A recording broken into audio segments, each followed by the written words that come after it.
This is the exclamation secret box. This was created by Shu Sugimoto, a member of the artisanal group in Japan, Karakuri Creation Group. Yung group na yun, ang mga ginagawa nila, itong mga handmade secret boxes and limited quantities lang ni-release nila per year kasi handmade mahirap gawin, no?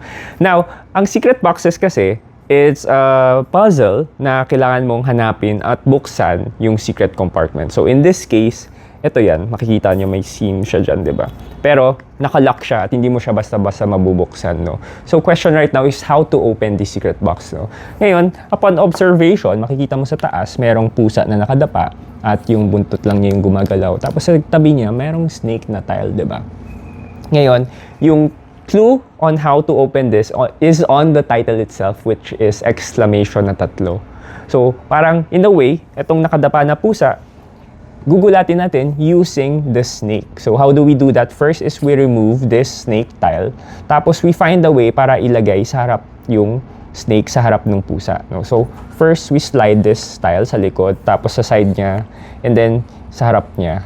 So, meron kang empty space dito at dyan mo i-insert yung tile ng snake. So, upon pushing this, watch. Kita yon, tumalsik yung pusa kasi nagulat siya doon sa snake. So, once you do that, mabubuksan mo na yung secret compartment. Yun lang.